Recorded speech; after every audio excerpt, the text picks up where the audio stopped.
Hi, you're watching Rizal's ASEAN with me, Rizal Zulkifli. And in this week's episode of Rizal's ASEAN, we will find out from Dr. Aizan Sofia of TN50 how we as Malaysians can help people with disabilities to fulfill their dreams and unlock the opportunities around them.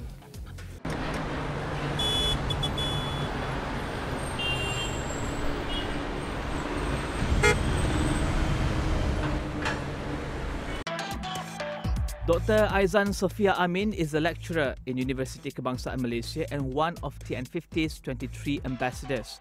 She lost her leg to cancer at 16. The treatment she received as a disabled person prompted her to pursue a doctorate in psychology and become an advocate of people with disabilities.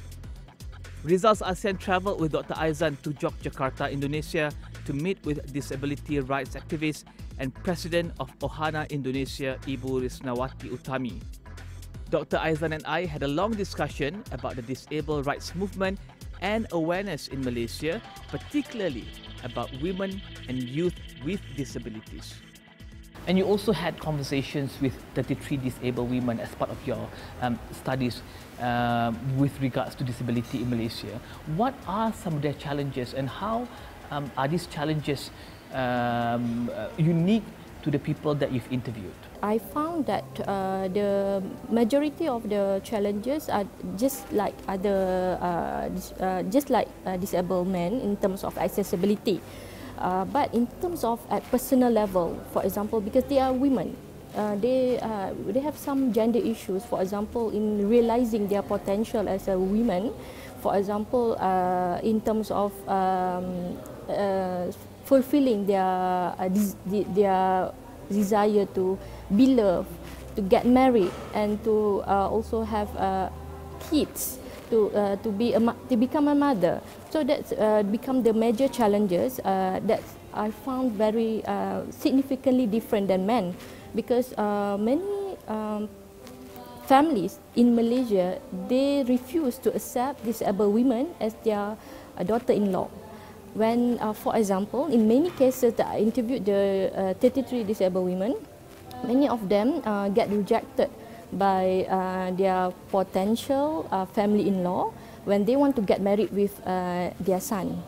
That become the biggest challenges for them to form a family. So they cannot enjoy their life as a normal woman, just like other women, to have a family, to have children, to have spouse.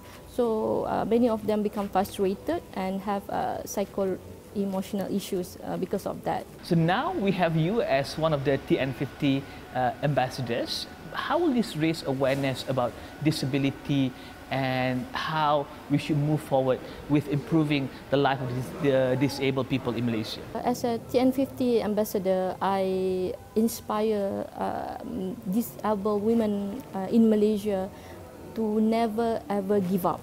They have to live their life as happily as they can. They just do what they like, what they wish, just do what they want.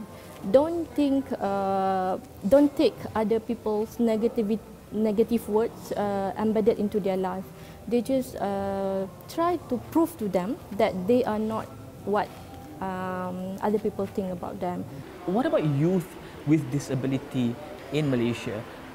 What are some of the challenges that they face and that is currently stopping them from realizing their full potential and also maybe hindering access to opportunities in front of them? In my research, I found that family become the primary support for disabled people, especially disabled youth, because family become the first agent of change in their life. Some of the parents, they don't give the children to the room, the space to grow and to explore the outside world. So because of that, many disabled youth, they don't have the self-esteem, they don't have the confidence, they don't have the communication skill because they have very limited space, very limited exposure towards other people and towards their environment. So many disabled youth, they just spend much of their time at home with their family and within their very small circle of social life. Yeah. But you went all the way and you got yourself a doctorate. How did you do that? And did you have supportive family and friends to help you to move forward and to fulfill your potentials? I'm quite stubborn. I just want to do what I want. When I believe in something, I just want to achieve it because I have very deterministic characteristic. So sometimes I say to my parents that I want to do this. So they have to, at first they are quite reluctant to allow me to do that. But after some time, when they see, oh, I can do it. So I have proven to them that I can do it. So they okay with that. So I think for disabled people out there, sometimes they have to become quite stubborn to achieve what they want. I also joined Dr. Aizan and Ibu Risnawati as they discussed issues related to disabled women and youth in both Malaysia and Indonesia. Yeah, so in terms of women with disability in Indonesia, we're still facing a lot of discrimination. In terms of expressing our sexual and reproductive rights, it's very critical because a lot of discrimination such as people with disability being sterilized, or they have to have like a forced sterilization and without informed consent from us. So it still happens for some women with disability. Who did the sterilization? The family, they don't know much about the sexual and reproductive rights, but most of the time that doing it is the professional healthcare. It's like a nurse or doctor, because they think that if they sterilize, then if something happened like abuse or rape, so the woman cannot get pregnant. So it's crazy, but this is happening. The higher education for people with disability is less than 1%. We don't have accessibility in campus, in the university. Most of the university do not have universal design in campus. So that's why we don't know how to get into the class on in the campus. And then the second is about there is no support system in terms of scholarship for us, so we can get a good education in Indonesia. And the third is about the policy, the policy barriers that still prevent people with disability to have education, just because they have requirement to be what we call sehat jasmani dan rohani. So if you don't have any good help on your emotional or your physical, you cannot get into your faculty or the school. We've been trying to strengthen our movement, just because we don't have the law, the first. And the second, we need to increase our capacity as a disabled people organization to influence and make policy change in the country. So you come in the right place, because Yogyakarta is the strongest disability rights movement in Indonesia. To create accessible city, to design what we call Malioboro accessible. Malioboro is downtown of Yogyakarta, and it's part of our pilot project to build accessible, I would say, pathway, accessible public facility, and also the government just built accessible facility around the governor building.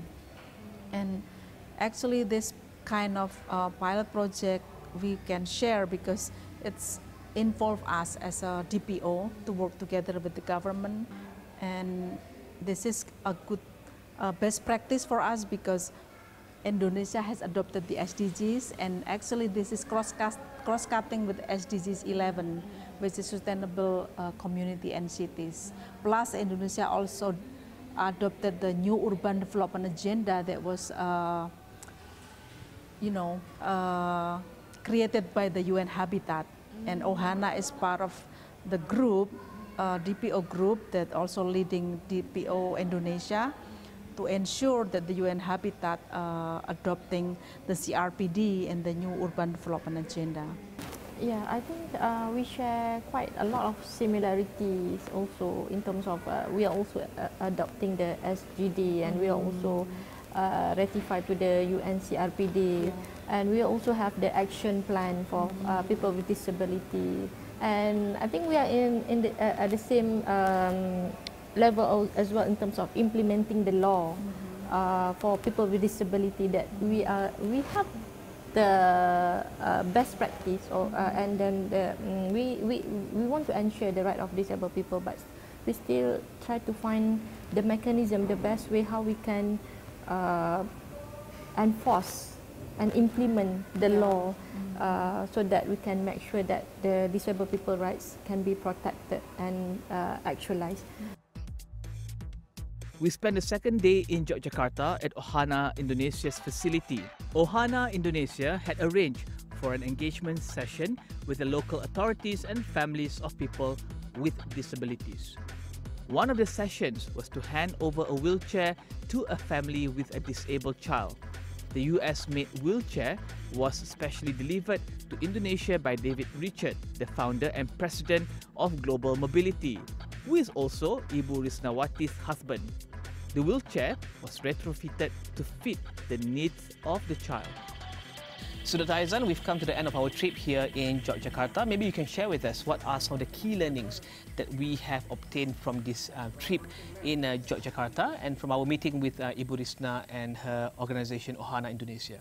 So in terms of accessibility, we should increase more opportunity for disabled people in Malaysia, especially the ability to go outside their home, to access to education, employment, social life like sports, recreation, entertainment, and also to increase level of awareness among society about disabled people rights and needs to live a life like other people.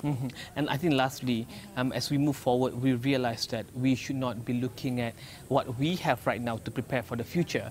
In the future, there'll be a lot of involvement in the digital economy, in knowledge economy, where maybe physical disabilities will not be a hindrance moving forward. Can we look at that as the avenues for people with disabilities to contribute more and to fulfill their dreams and their realize the opportunities around them? Yeah, sure. Because we are moving towards a digital economy. I think this is a good thing for disabled people, that it shouldn't be an obstacle for them to venture out the economic opportunities out there. It's not necessarily that they have to be outside to generate their income. They can make use of the technology from home. Also, they can generate income by doing online business or being entrepreneurship. And also, we can upgrade and we can facilitate them with assistive technology in terms of devices, software to equip disabled people with assistive devices and technology so that they can live their life just like other people. And that's all the time we have for this week's episode of Rizal's ASEAN. Tune in to Astro Awani for more insights into the bright young minds in Southeast Asia. This is Rizal Zulkifli for Rizal's ASEAN from Yogyakarta.